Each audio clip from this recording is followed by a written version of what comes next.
الحمد لله وحده والصلاة والسلام على من لا نبي بعده أما بعد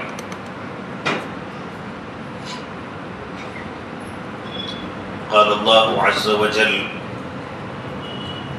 أعوذ بالله من الشيطان الرجيم بسم الله الرحمن الرحيم يا أيها الذين آمنوا كتب عليكم الصيام كما كتب على الذين من قبلكم لعلكم تتقون وقال تعالى ولقد وصينا الذين أوتوا الكتاب من قبلكم وإياكم أن اتقوا الله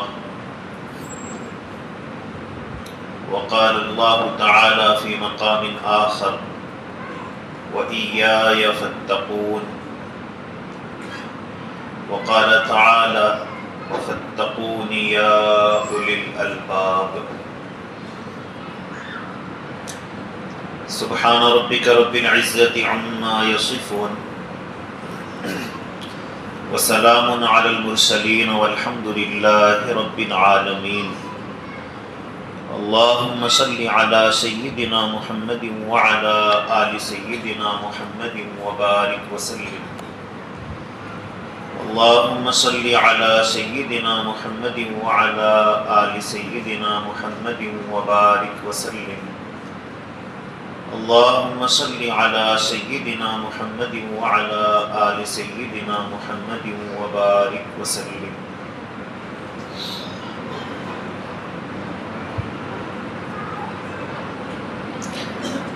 آج کی اس سائنسی ترقی یافتہ دنیا میں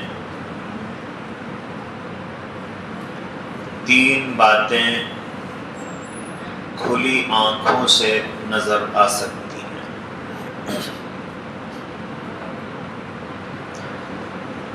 ایک بات تو یہ ہے کہ آج کا جو انسان ہے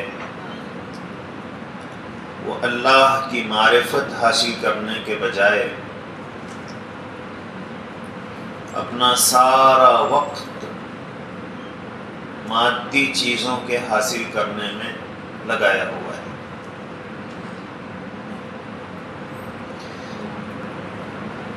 مادی چیزوں کے ریسرچ پر اتنا وقت لگایا جا رہا ہے جتنا وقت ہمیں اللہ کی پہچان پر لگانا چاہیے تھا۔ دوسری تبدیلی جو ہم نمایاں طور پر محسوس کرتے ہیں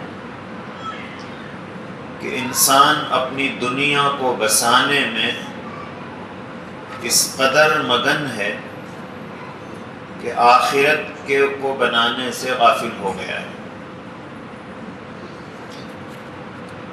جس بندے کو دیکھو وہ اپنی جنت بسانے میں لگا ہوا ہے، کہ دنیا کو وہ جنت بنانا چاہتا ہے۔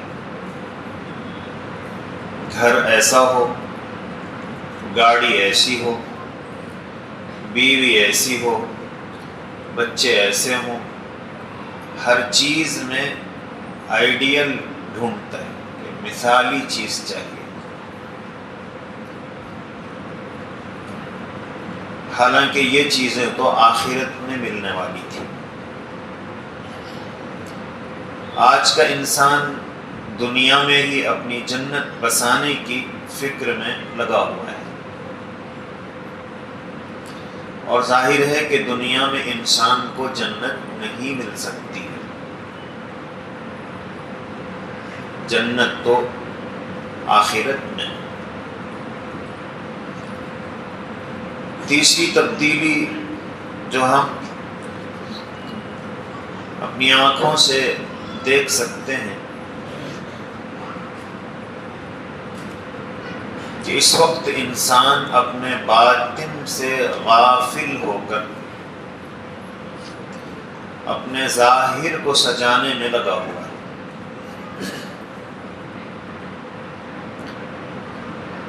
کپڑے ایسے ہوں، اور کپڑوں کی فکر میں تراویح کو چھوڑ کر بازاروں کے چکر لگا رہے ہیں۔ ہماری بہنیں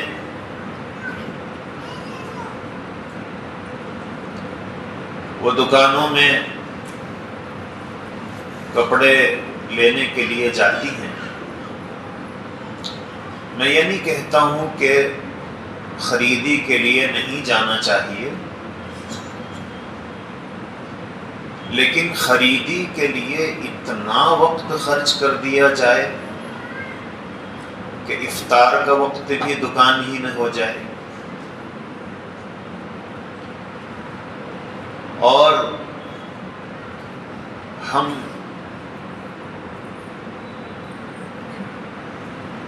غیر مسلموں کی دکانوں میں افطاری کرتے بیٹھے ہوئے ہیں۔ تو بس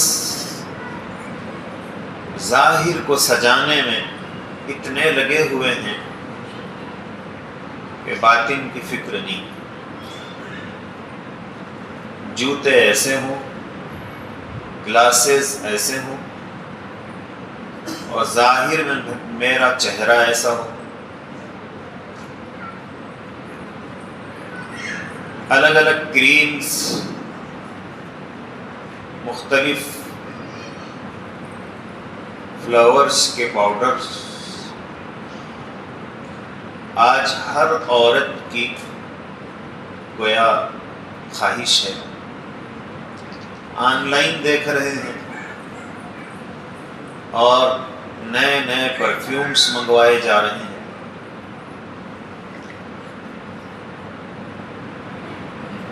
ظاہر ہے کہ اگر آپ کا رنگ گورا نہیں ہے اور آپ پاؤڈر لگا رہے ہیں تو تھوڑا سا لگائیں گے تو چہرہ ٹھیک نظر آتا ہے،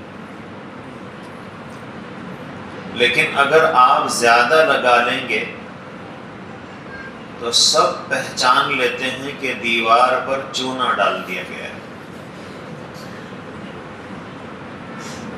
سب کو پتہ چل جاتا ہے۔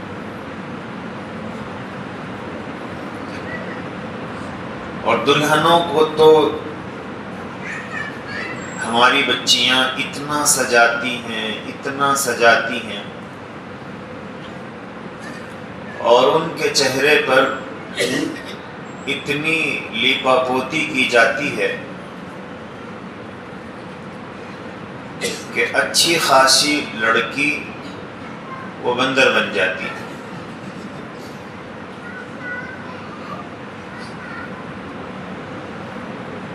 تو یہ جو پاؤڈر ہیں اور کریمز ہیں، آپ کتنے ہی استعمال کریں، اس سے چہرے میں کچھ تو فرق نظر آتا ہے،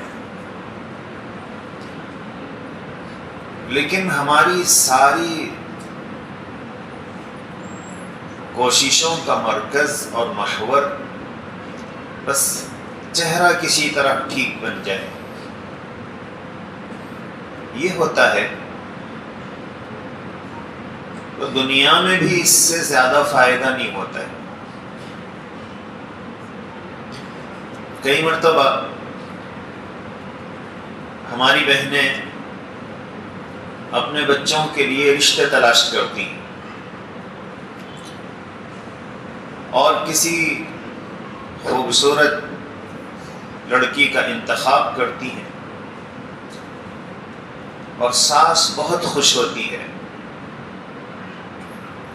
رشتہ اچھا ہے، لڑکی بہت خوبصورت ہے، گھرانہ اچھا ہے، گھر اچھا ہے،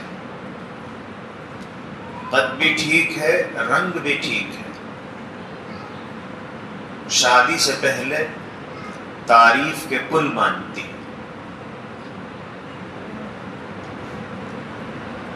اور جب شادی ہو جاتی ہے بڑی مشکل سے مہینے 2 مہینے نہیں گزرتے کہ ساس کی زبان پر الفاظ ہوتے ہیں آؤندھی صورت کی،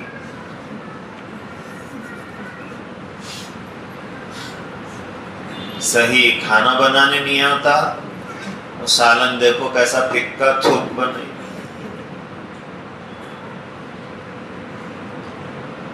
تو سوال یہ ہے کہ جس لڑکی کو آپ نے بہترین لڑکی کہہ کر سلیکٹ کیا تھا، جس رشتے کو آپ نے بہترین رشتہ قرار دیا تھا، وہ 2 مہینے میں وہی خوبصورت چہرہ وہ آؤندھا صورت کیسا ہو گیا؟ وہ آؤندھی صورت کی کیسا ہوگی؟ صورت تو وہی ہے، وہ تو آؤندھی نہیں ہوئی ہے، وہ تو سیدھی ہی ہے۔ 2 مہینے میں پتہ چل گیا اندر کا۔ آپ نے شادی سے پہلے دیکھا تھا باہر کو، تو آپ نے تعریف کے پل باندھ دیے تھے، اور 2 مہینے کے بعد جب اندر کی دنیا کو پتہ چلا کہ اس کے پاس تو نہ کھانا بنانے کی مہارت ہے، نہ گھر سنبھالنے کی سکت ہے، نہ وہ اخلاق ہیں جو گھر کو بسانے کے لیے، رشتوں میں جوڑ کے لیے، محبتیں پیدا ہونے کے لیے جو درکار ہیں، تو جب وہ چیزیں ساس نے نہیں دیکھی تو اب ساس کہتی ہے آؤندھی صورت کی۔ تو پتہ چلا کہ ظاہر کو ہم چاہے کتنا ہی سنوار لیں، جب تک باطن کو ٹھیک نہیں کریں گے ہمیں دنیا میں بھی کامیابی نہیں ملتی، تو آخرت میں کیسے ملے گی؟ تو نتیجہ یہ ہوا کہ ہم ظاہر کو خوبصورت بنانے کے لیے رات دن کوشش کر رہے ہیں، اور جب کہ ہماری ان کوششوں کا رخ ہمارے دل کی دنیا، ہمارے اخلاق اور ہماری روح کی پاکیزگی اس کی طرف ہونا چاہیے تھا۔ اس لیے یہ فکر نہیں ہے کہ دل کتنا کالا ہو رہا ہے، بس فکر یہی ہے کہ چہرے کے اوپر داغ دھبے نہیں رہنے چاہیے، اور ہو یہ رہا ہے۔ اللہ کے نبی صلی اللہ علیہ وسلم فرماتے ہیں کہ جب بندہ گناہ کرتا ہے تو اس کے دل پر ایک کالا نقطہ لگ جاتا ہے، توبہ کرتا ہے تو اللہ تعالیٰ دھل دیتے ہیں، اور اگر توبہ نہیں کرتا ہے اور پھر گناہ کرتا ہے تو دوسرا کالا نقطہ لگ جاتا ہے، اور ایک دن آتا ہے کہ اس کا پورا دل سیاہ ہو جاتا ہے۔ رمضان کا مبارک مہینہ اللہ تبارک و تعالی نے ہمیں جو عطا فرمایا، تو اللہ تعالیٰ قرآن میں فرماتے ہیں کہ اے ایمان والو، تم پر روزے فرض کیے گئے ہیں جس طرح پچھلے لوگوں پر روزے فرض کیے گئے تھے، لعلکم تتقون، تاکہ تم گناہوں سے بچنے کے عادی ہو جاؤ، اپنے دل کی دنیا کو بہتر بنانے میں کامیاب ہو جاؤ، تمہارا دل کالا نہ ہو جائے۔ اس کے لیے ہم نے تمہیں روزوں کی عبادت دی ہے۔ آج ہم اپنے ظاہر کی فکر میں اتنے لگے ہوئے ہیں کہ اپنے دل کی دنیا کی ہمیں کوئی فکر نہیں، اور نتیجہ یہ ہوا کہ ہمارے دل پتھر کی سل بن گئے، قرآن کہتا ہے او اشد قسوہ، پتھر بھی تھوڑے سے نرم ہوتے ہیں لیکن ہمارے دل اس سے بھی زیادہ سخت ہو گئے ہیں۔ قرآن کہتا ہے وَإِنَّ مِنَ الْحِجَارَةِ لَمَا يَتَفَجَّرُ مِنْهُ الْأَنْهَارُ، کہ پتھر بھی ایسے ہوتے ہیں کہ ان سے پانی کے نہریں جاری ہو جاتی ہیں، وہ خوف سے کانپ اٹھتے ہیں، اور ہمارے دل گناہوں سے گھبراتے ہی نہیں۔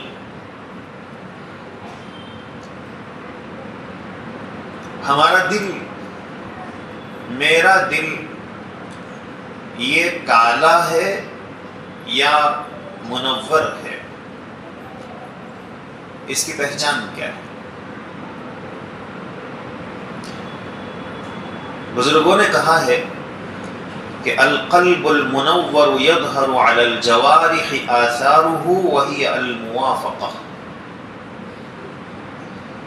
کہ جب دل منور ہوتا ہے، روشن ہوتا ہے، تو بدن پر اس کی علامتیں یہ ہوتی ہیں کہ سارے بدن کے اعضاء شریعت کے مطابق عمل کرتے ہیں۔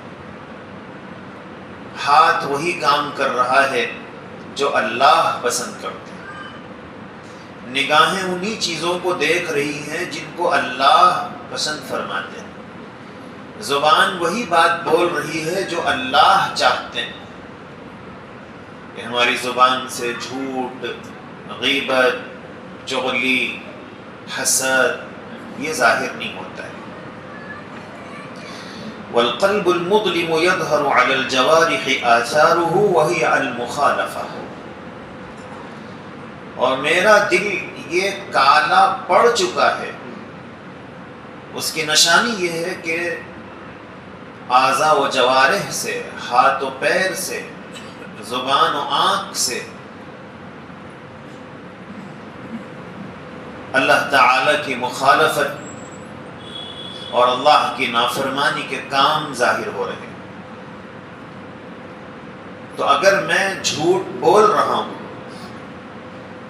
تو اس کا مطلب یہ ہے کہ میرا دل کالا ہو چکا ہے، مجھے غیبت کرنے میں مزہ آ رہا ہے، تو یہ نشانی ہے کہ میرا دل کالا ہو چکا ہے۔ مجھے اگر مذاق اڑاتے ہوئے اچھا لگ رہا ہے، اس کا مطلب یہ ہوا کہ میرا دل کالا ہو چکا ہے۔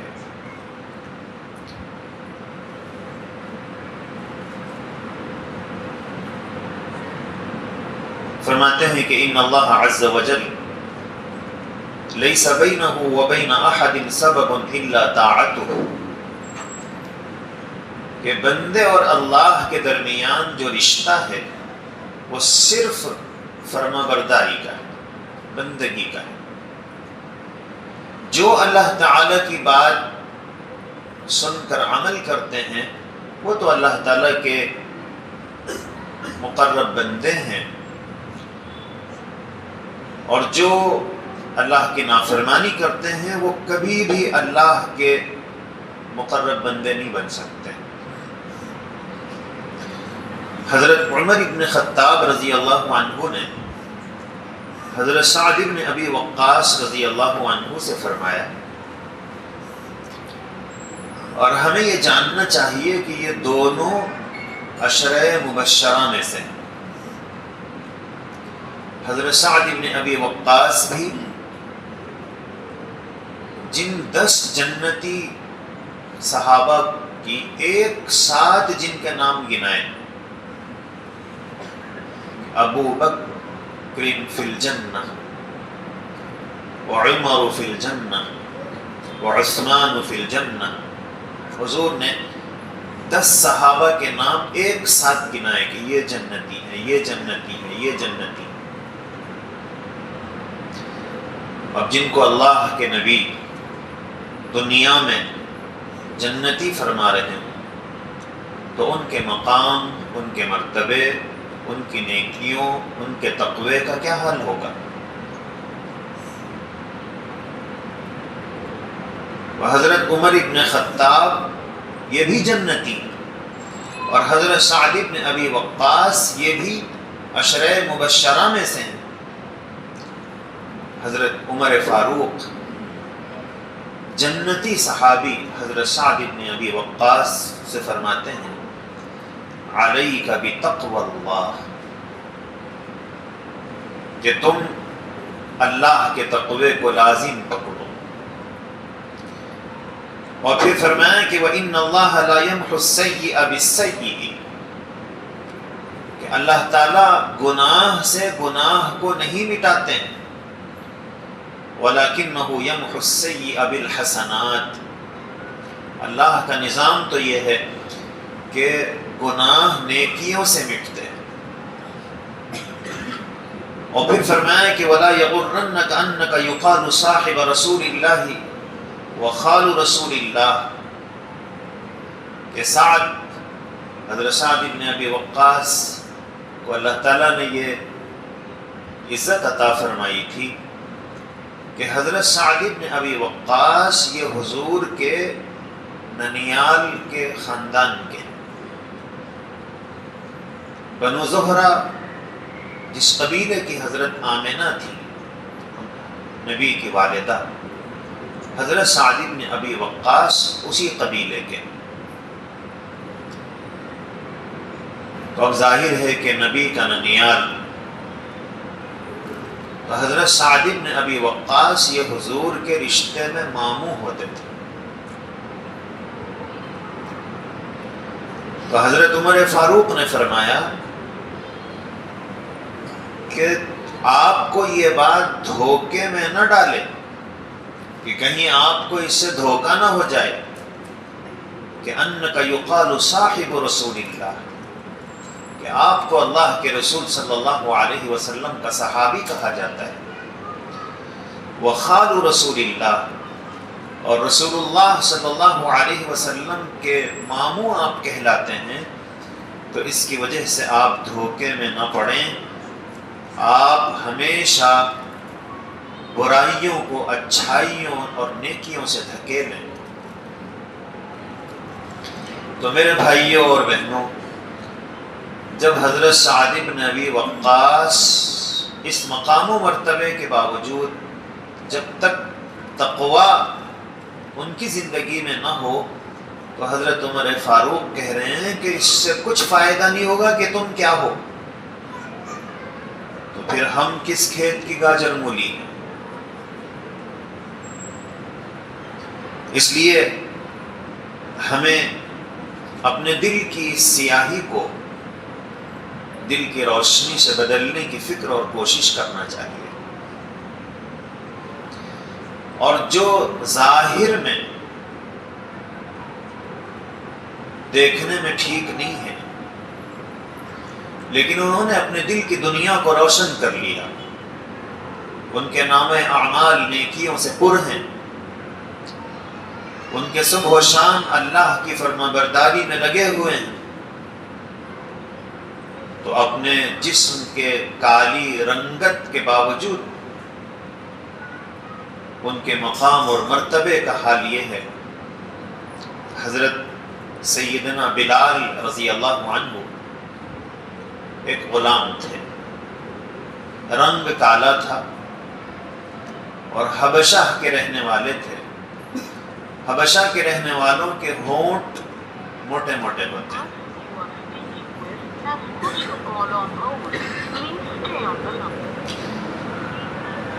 اور آنکھیں بھی چھوٹی چھوٹی ہوتی ہیں۔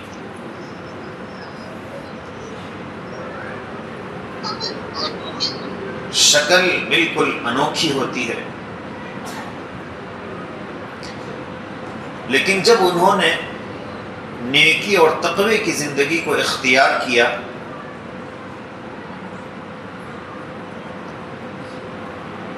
تو اللہ نے وہ مقام بلند عطا فرمایا کہ نبی کریم صلی اللہ علیہ وسلم جب معراج کی رات میں جنت کی سیر فرما رہے تھے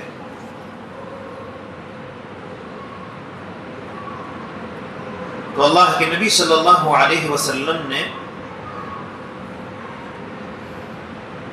جوتے کی آواز سنی کہ کسی کے چلنے کی آواز آ رہی ہے جنت میں۔ تو حضرت جبرائیل علیہ السلام سے پوچھا کہ یہ کس کی آواز ہے؟ تو عرض کیا گیا کہ اللہ کے حبیب صلی اللہ علیہ وسلم، آپ کا غلام بلال وہ فرش پر چلتا ہے اور ان کے قدموں کی آہٹ عرش پر سنائی دیتی ہے، اور ان کے بالمقابل حضور کے خاندان قریش کا ایک آدمی تھا جس کا نام تھا ولید، اور انتہائی خوبصورت، رنگ گورا، اور وہ خود کہتا تھا اپنے آپ کو کہ میں وحید الزمان، یعنی میرے جیسا کوئی نہیں۔ 1 درجن کے قریب تو اس کو بیٹے تھے، اور اولاد جب زیادہ ہوتی ہے اور بالخصوص نرینہ اولاد، تو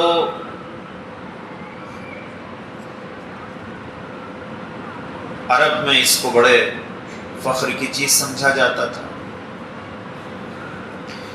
لیکن جب اس نے اللہ اور اس کے رسول کی مخالفت کی اور اپنے دل کو اس نے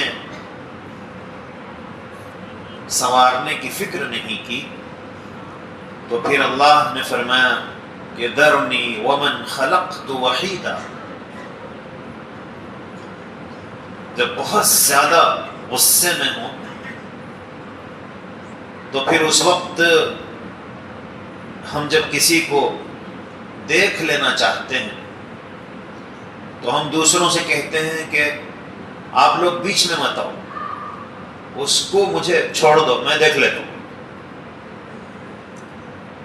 تو یہی لہجہ اللہ تعالیٰ نے اس ولید کے لیے استعمال کیا کہ ذرنی، مجھے چھوڑ دو، ومن خلقت وحیدا، اور جس کو میں نے سب سے الگ خوبصورتی میں، کمالات میں پیدا کیا ہے، جو وحید ہے، اکیلا ہے ہر چیز میں، جس کے اوپر اس کو ناز ہے، اس کو اور مجھے چھوڑ دو، میں دیکھ لوں گا۔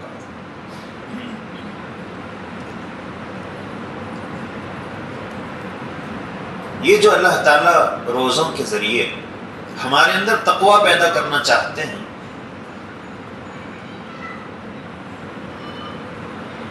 اس تقوی کی برکتیں کیا ہیں؟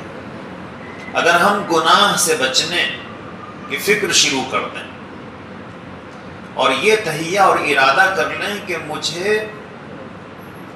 گناہ سے بچنا ہے، چاہے وہ کسی بھی قسم کا گناہ، تو پھر حضرت ذوالنون مصری رحمۃ اللہ علیہ فرماتے ہیں فَمَنْ أَرَادَ أَنْ يَفْتَحَ اللَّهُ عَلَيْهِ بَرَكَاتٍ مِّنَ السَّمَاءِ وَالْأَرْضِ، اس کا فائدہ یہ ہوگا کہ جو یہ چاہتا ہے کہ اللہ اس پر زمین و آسمان سے برکتوں کے دروازے کھول دے، یا پھر آسمان و زمین سے اس پر برکتیں نازل ہوں گی۔ ہم سمجھتے ہیں کہ رشوت لینے سے مجھے فائدہ ہوگا، انٹرسٹ کے پیسے حاصل کرنے سے مجھے فائدہ ہوگا، دوسروں کو دھوکہ دے کر پیسے کمانے سے مجھے فائدہ ہوگا۔ ہم یہ سمجھتے ہیں کہ دوسروں کو گڑھے میں گرانے سے مجھے فائدہ ہوگا۔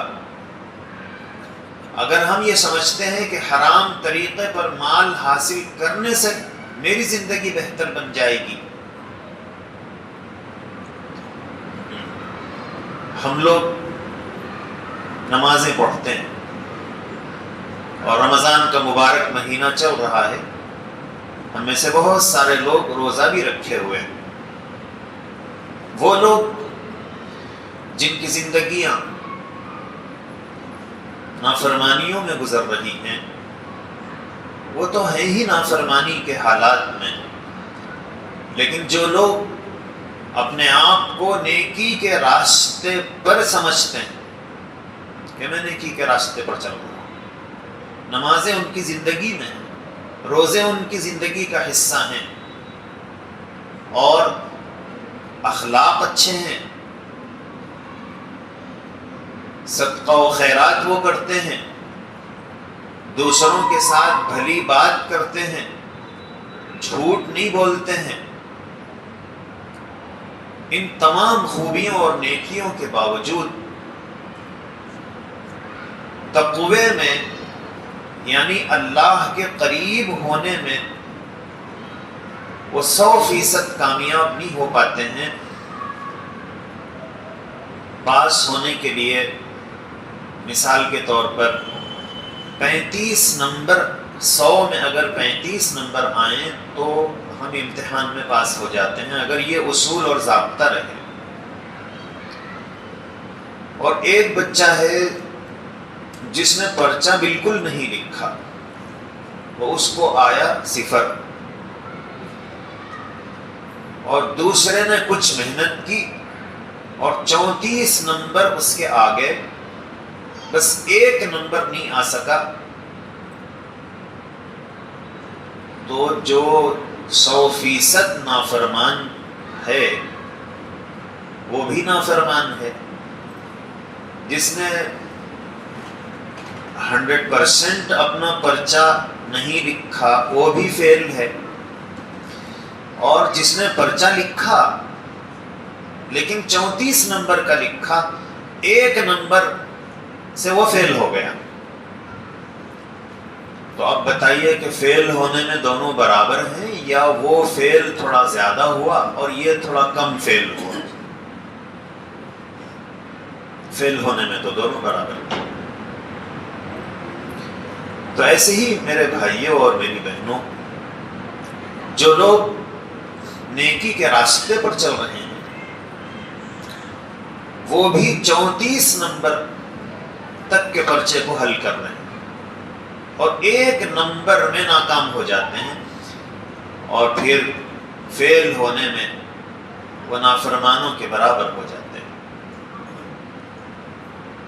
کچھ چیزیں ہیں، کچھ گناہ ایسے ہیں جو ہم اپنی زندگی سے نکالنے میں کامیاب ہی نہیں ہو پا رہے، حالانکہ ہماری زندگیاں نیکی کے راستے پر چل رہی ہیں۔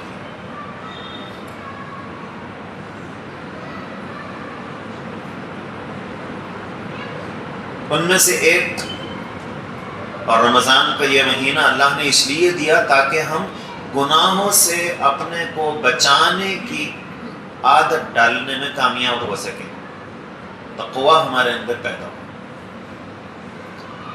برسوں سے رمضان کے روزے رکھ رہے ہیں، لیکن جیسے ہی بچے کی شادی کا وقت آیا تو اب ڈیمانڈز شروع ہو گئے، یہ بھی بچے کو ہم نے انجینئر بنایا، ہم نے بچے کو ڈاکٹر بنایا،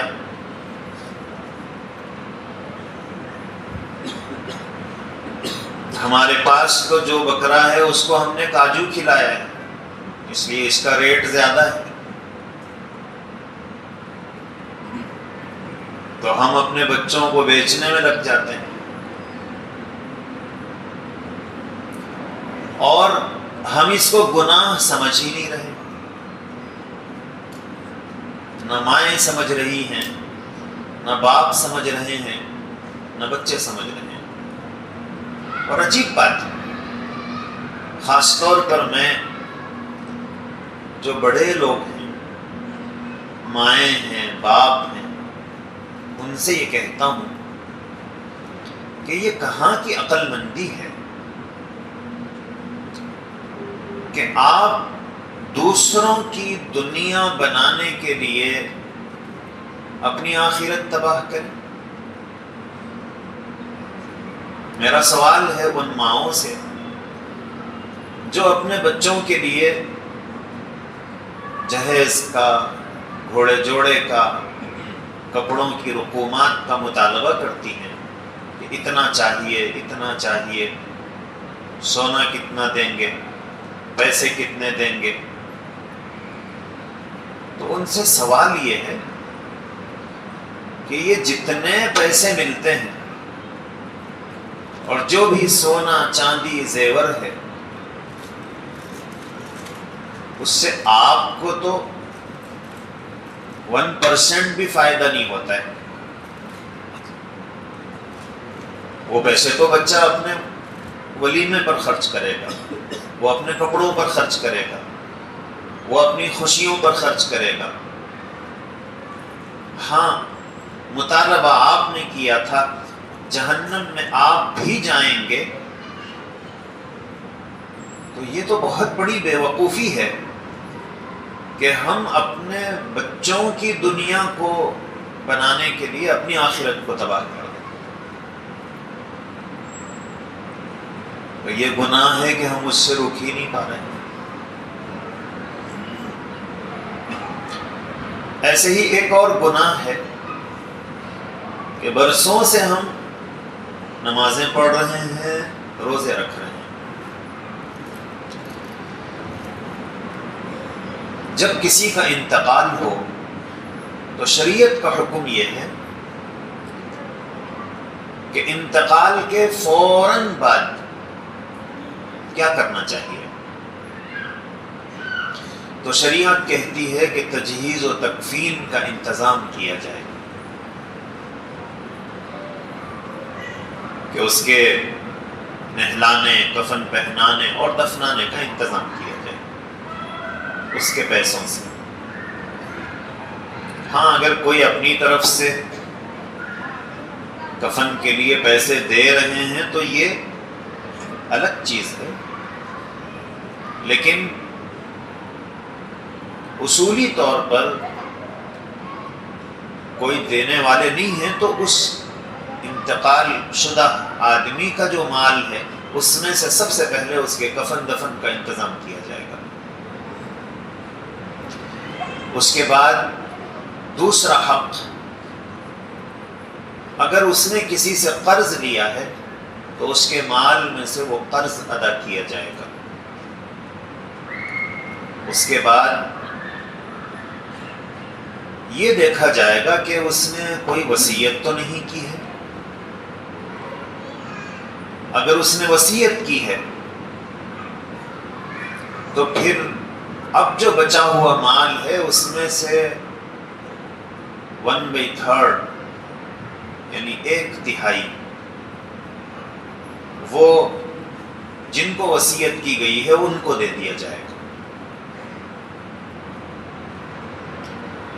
اور یہ جو وصیت ہے یہ وارثوں کے حق میں نہیں چلتی ہے۔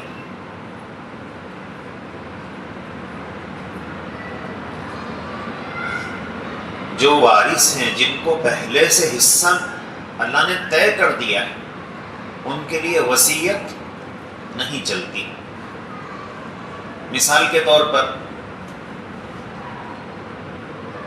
ایک بیٹی ہے، وہ اپنی ماں کی بہت خدمت کر رہی ہے، تو اگر ماں یہ وصیت کر دے کہ میرے مرنے کے بعد میرے گلے کا جو زیور ہے، میرے کانوں کے جو جھمکے ہیں، وہ میری اس بیٹی کو دے دیا جائے،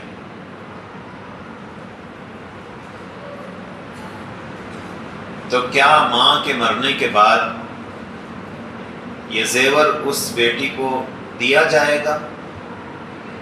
نہیں دیا جائے گا۔ کیوں؟ بیٹی پہلے سے وارث ہے، اس کا تو حصہ ہے۔ اور اللہ کے نبی صلی اللہ علیہ وسلم نے فرمایا لا وصیت لوارث، وارث کے حق میں وصیت نہیں چلتی۔ ماں کو دینا تھا تو زندگی میں دے دیتی، لیکن زندگی میں اس نے نہیں دیا اور وصیت کی، تو اب وہ بیٹی اس کے لیے اس زیور کا لینا جائز نہیں ہے۔ مگر کتنی بیٹیاں ہیں اور کتنے بیٹے ہیں جو یہ کہتے ہیں کہ بابا زندگی میں بولے تھے یہ اس کو دے دو بول کے، اس واسطے وہ میرا ہے اور گواہ یہ ہے، اس لیے یہ مجھے ملے گا۔ تو ہم اس کو گناہ ہی نہیں سمجھتے، ہم شریعت کے حکم کو جاننے کی کوشش ہی نہیں کرتے۔ محنت کرنے والوں کو کچھ دینا چاہیے تو آپ زندگی میں دیجئے، آپ کی وصیت نہیں چلتی وارثوں کے حق۔ ایسے ہی ایک اور گناہ جو عام طور پر ہماری ماؤں اور بہنوں سے ہوتا ہے، اور جس کو وہ گناہ سمجھتی ہی نہیں ہے، وہ سمجھتی ہے کہ یہ تو میں اپنے بڑے ہونے کا حق استعمال کر رہی ہوں، اور وہ کیا ہے؟ شوہر کا انتقال ہو گیا، بیٹے ہیں بیٹیاں ہیں، کچھ کی شادیاں ہوئی کچھ کی باقی ہیں، تو اب جو ماں ہے وہ یہ کہتی ہے کہ جب تک میں زندہ ہوں گھر تقسیم نہیں ہوگا،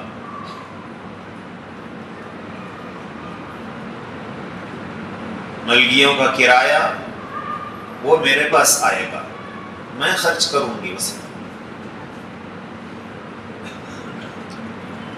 اور جبکہ شریعت کیا کہتی ہے؟ شریعت یہ کہتی ہے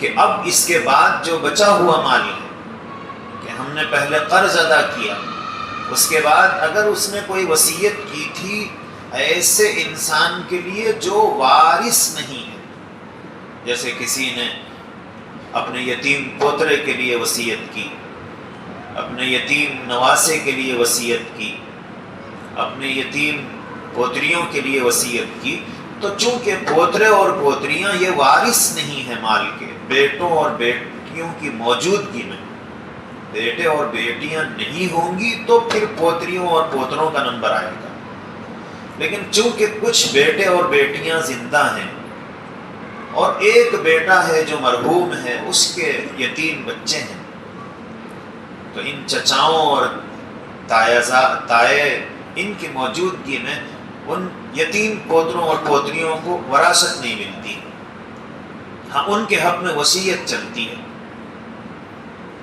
تو اگر دادا نے اپنے یتیم پوتروں اور پوتریوں کے لیے وصیت کی ہے تو یہ ان کو ملے گا۔ تو وصیت کے نافذ کر دینے کے بعد اب جو بچا ہوا مال ہے وہ وارثوں میں تقسیم کر دیا جائے گا، اور یہ کس دن ہوگا؟ جس دن انتقال ہوا ہے اسی دن تجہیز و تکفین کرو، قرضے ادا کر دو، اور بچا ہوا مال وارثوں میں تقسیم کر دو۔ دل نرم رہتے ہیں، تقسیم پر جھگڑے نہیں ہوتے، اسی وقت سے اس مال میں سب کا حق برابر ہو گیا ہے۔ اب اس میں بیٹیوں کا حق ہے، بیٹوں کا حق ہے، اور اسی میں بیوی کا بھی حق ہے۔ تو وہ جو بیوی ہے وہ اپنے بچوں کو یہ کہتی ہے کہ میں کیا ہوں؟ ماں ہوں، میں جب تک زندہ ہوں نہ یہ گھر تقسیم ہوگا، نہ کھیت تقسیم ہوں گے، نہ زمینیں تقسیم ہوں گی، جو بھی ہے میرے مرنے کے بعد۔ سوال یہ ہے کہ آپ ماں کس کی ہیں؟ جس کا انتقال ہوا اس کی اماں نہیں ہیں آپ، جن کا انتقال ہوا ان کی بیوی ہیں آپ، بیوی کو حصہ ملے گا۔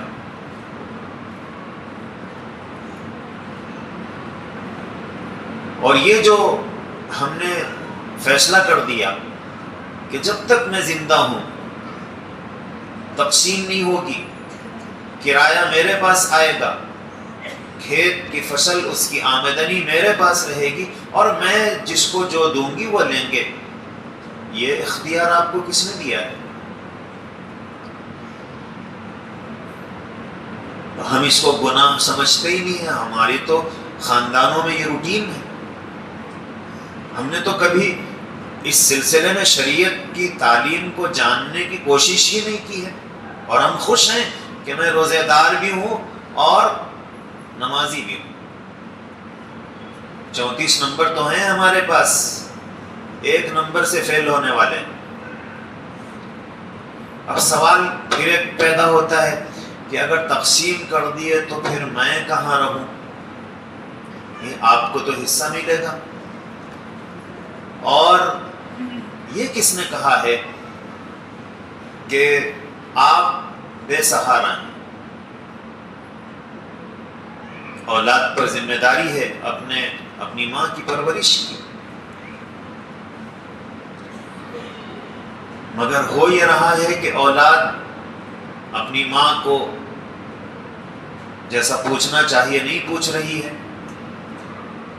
تو اس میں قصور کس کا ہے؟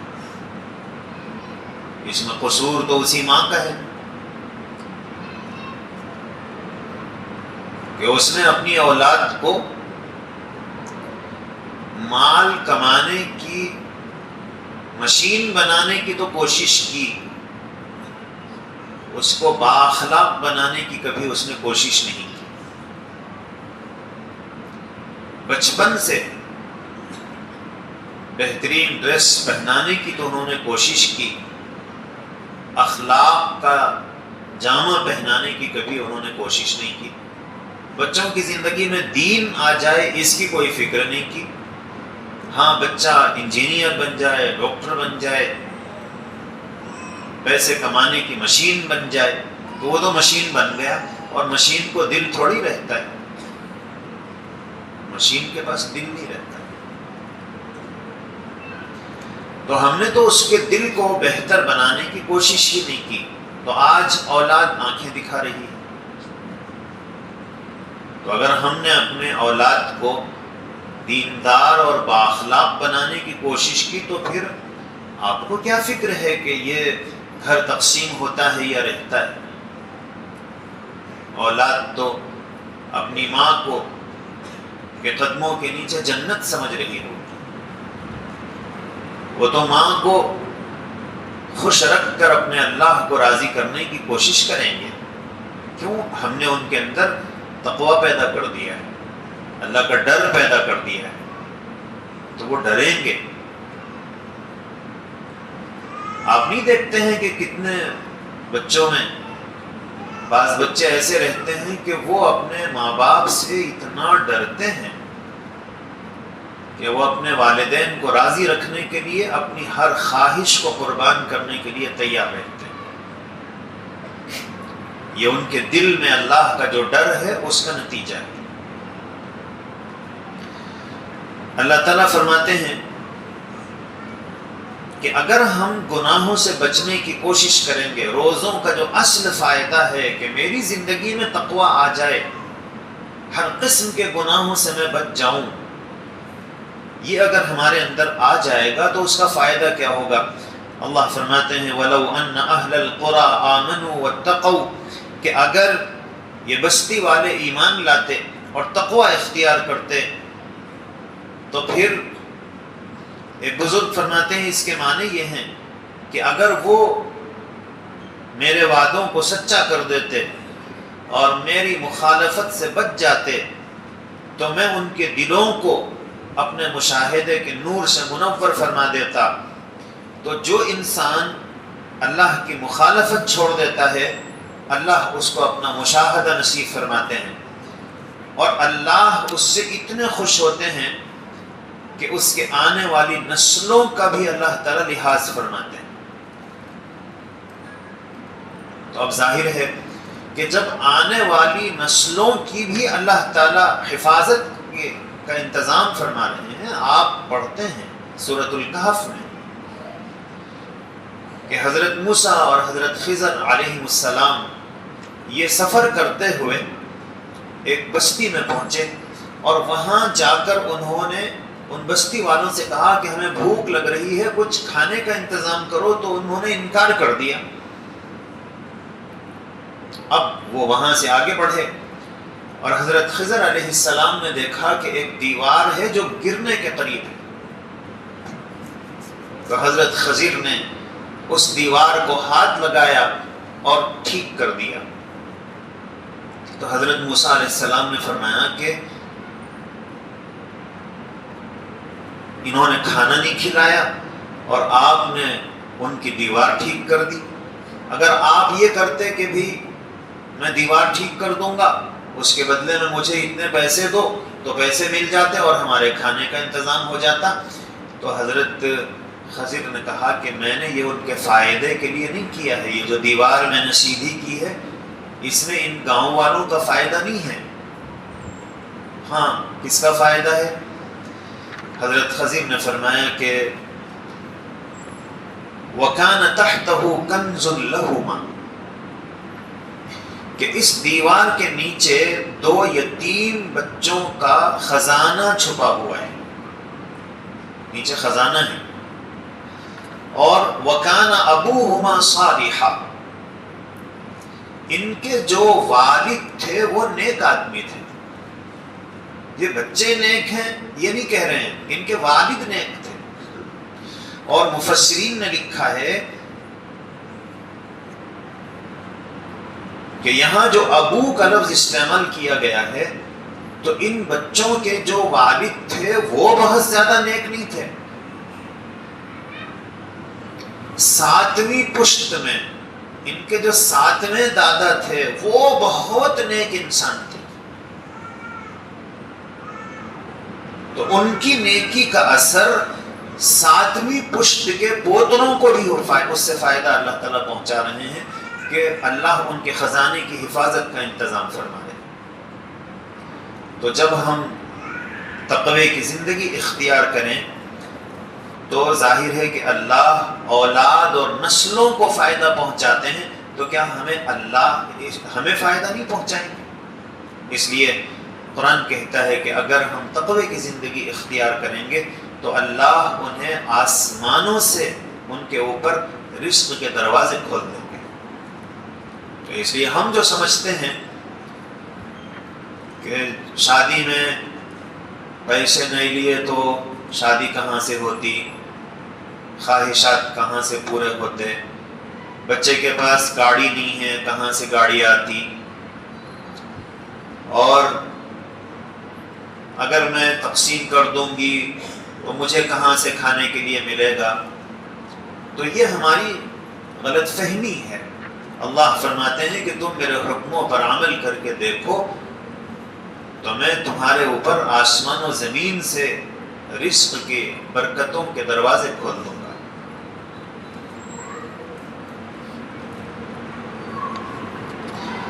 جب انسان اچھی زندگی اختیار کرتا ہے تو اللہ تعالیٰ اس کی عاقبت بھی درست فرما دیتے ہیں، اور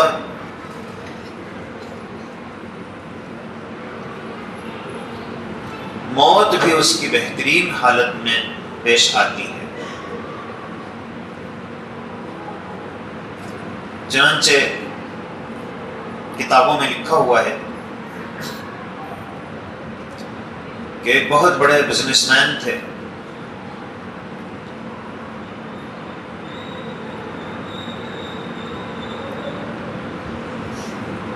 تو انہوں نے یہ طے کیا کہ مجھے نمازوں کی پابندی کرنا ہے، اور اس کے لیے انہوں نے ایک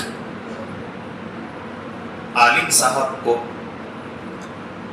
اپنی کمپنی میں جاب دیا، اور ان کی نوکری یہ تھی کہ وہ وقت پر نماز کی امامت کریں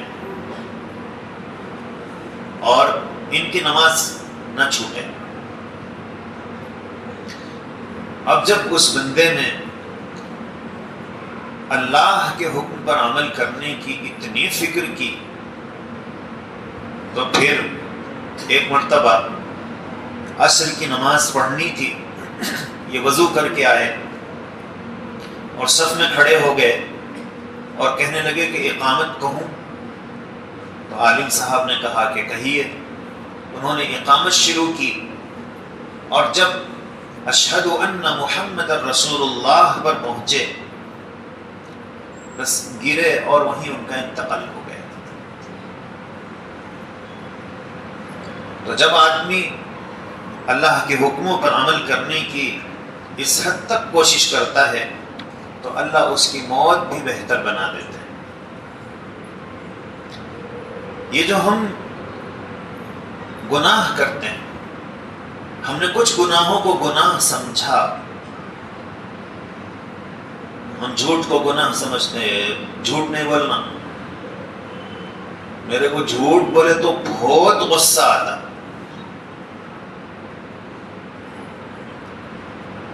اور شادی میں ناچ گانے کی محفلیں چل رہی ہیں، وہاں بیٹھے تو غصہ نہیں آتا۔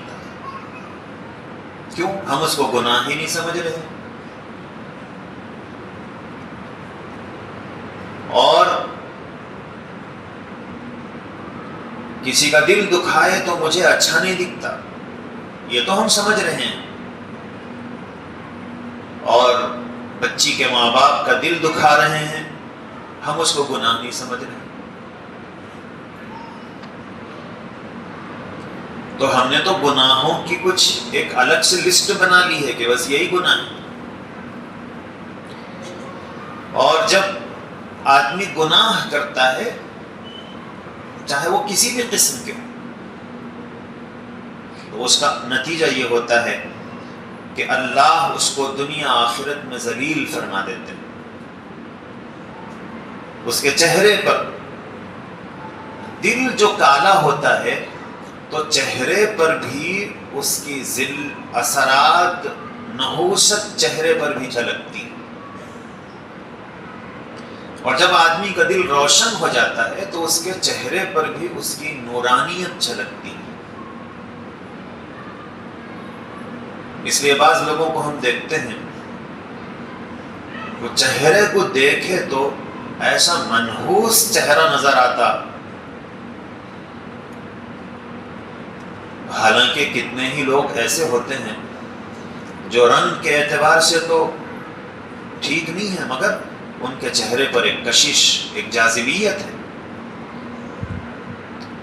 لیکن جن کے چہرے پر ایک نحوست ٹپکتی ہوئی نظر آتی ہے، یہ اصل میں گناہوں کا اثر ہوتا ہے۔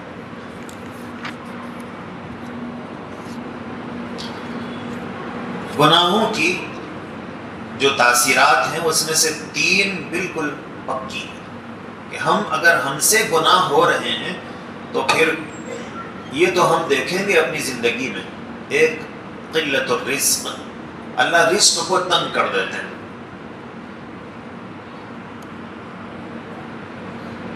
اس کا مطلب یہ نہیں ہے کہ اس کے پاس پیسے نہیں رہتے ہیں، اس کے پاس مال نہیں ہے، فیکٹری نہیں ہے، تنخواہ اس کی اچھی نہیں ہے، ایسا نہیں ہے، سب چیزیں ہیں، مگر 2 کنٹینر ادھر پھنس گئے، اس کو پیمنٹ کرنا ہے، ہاتھ میں پیسے نہیں، کروڑوں کی جائیداد کا مالک ہے اور پریشان ہے۔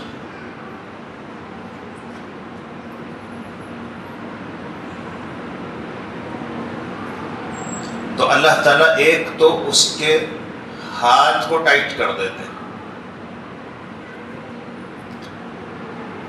اور ہم لوگ جب دیکھتے ہیں کہ کام بنتے بنتے رک جاتے ہیں، ایسا معلوم ہوتا کہ اب ہو جائے گا، آخری میں معلوم ہوتا ٹائیں ٹائیں فش فش، کچھ بھی نہیں ہوا۔ تو اب اس وقت ہم عاملوں کے پاس جاتے ہیں کہ بچی کا رشتہ آتا ہے مگر انتخاب نہیں ہوتا ہے، دیکھتے ہیں چلے جاتے ہیں۔ کاروبار ہے کہ رکاوٹیں ہی رکاوٹیں ہیں، جس میں بھی ہاتھ ڈالتے ہیں تو اس میں سکسیس نہیں ہوتے ہیں۔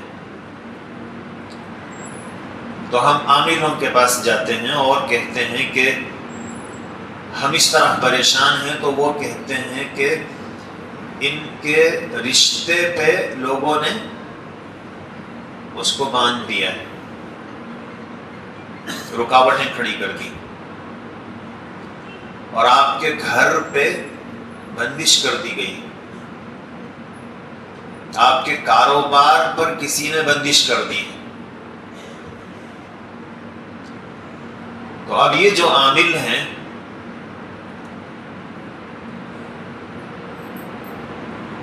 یہ جھوٹ بولتے ہیں اور خاندانوں میں دشمنیاں لگا دیتے ہیں، جبکہ حقیقت یہ ہے کہ حدیث میں حضور اکرم صلی اللہ علیہ وسلم فرماتے ہیں کہ اللہ کسی کو فائدہ پہنچانا چاہیں اور ساری دنیا مل کر اس کو فائدے سے روکنا چاہے تو ساری دنیا مل کر اسے فائدے سے روک نہیں سکتی، وہ فائدہ اس کو مل کر رہے گا۔ تو اب کون ہمارے کاروبار پہ بندش لگائیں گے جب اللہ ہمیں فائدہ پہنچانا چاہتے ہیں؟ اور اللہ ہمیں اگر نقصان پہنچانا چاہتے ہیں تو ساری دنیا کے عامل مل کر بھی اس بندش کو ہٹا نہیں سکتے۔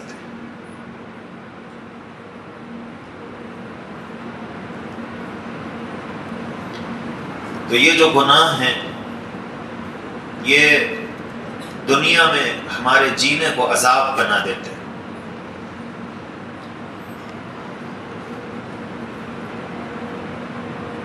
خلاصہ یہ ہے کہ ہمیں اللہ تبارک و تعالی نے زندگی عطا فرمائی، رمضان کا مبارک مہینہ نصیب فرمایا اور روزوں کے رکھنے کی توفیق عطا فرمائی۔ اتنی محنتوں اور مشقتوں کے بعد اگر اب بھی ہم اپنے آپ کو گناہوں سے بچانے میں کامیاب نہ ہو سکیں